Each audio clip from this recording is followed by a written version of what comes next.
सगळ्यात जास्त मेहनत तर मॅथ्समध्ये घेतली, कारण की मॅथ्स तर असा थोडासा वीक सब्जेक्ट होता माझा आणि मॅथ्सला प्रॅक्टिस करून करून खूप स्ट्रॉंग केलं मी.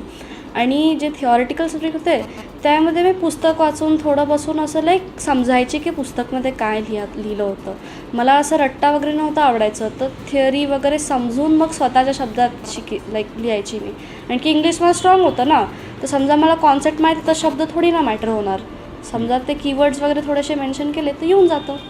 रट्टा मारण्यापेक्षा विषय समजून घेणं हे तुला जास्त आवडलं? हो. कसं पाहिलं? रोज किती तास अभ्यास करायची? शाळेत कशा पद्धतीने मदत झाली? घरात आईची कशी मदत झाली? कशा पद्धतीने तू अभ्यास केला?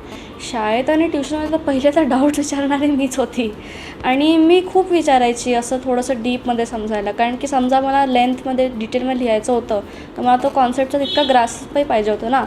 आणि आई मला खूप लाईक जे जाणं येणं होतं ना ट्युशनवरून ते पूर्ण आईनेच पूर्ण सांभाळलं, कारण की तीच 2 वर्ष मला येऊन पूर्ण करून द्यायची. आणि माझ्या अभ्यासामुळे तर स्वतःचं 2-3 तास होतं. इतकं पण हे नव्हतं की मी अभ्यासच करीन. लाईक कधी कधी समजा खूपच थकली असेल तर मी फोर्स नाही केलं. आईची मदत कशी व्हायची? आईसोबत गप्पा करताना अभ्यास करायची? कुठल्या वेळेस तू अभ्यास करायची? रोज किती तास अभ्यास करायची? तर ते रोज किती जास्त खूपच अनसर्टन आहे. कारण की माझं होतं की समजा आज थकली आहे तर नाही करेन, कारण की तेव्हा डोकं काम नाही करत ना.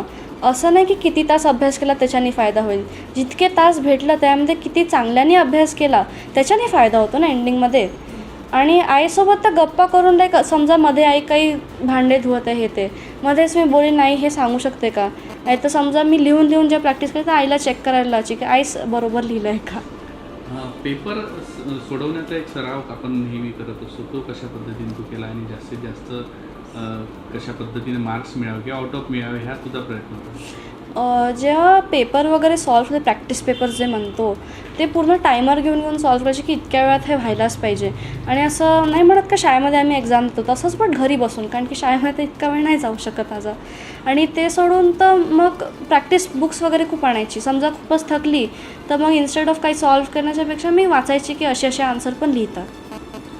या सगळ्यामध्ये अभ्यास करताना एखादा विषय आपल्याला कठीण वाटतो, जसं तुला सायन्स कठीण वाटत होता थोडासा, तू त्याच्यात तरी तो अभ्यासात 90 मिळवले, म्हणजे ते पण कसं करू शकली तू? आता त्याच्यासाठी इतके आन्सर नाही, कारण की करावं तर लागणार नाही. समजा करायचं आहे तर असं काही नाही की मला हे नाही आवडत ते नाही आवडत, एंडिंगमध्ये पूर्ण करावं लागतं.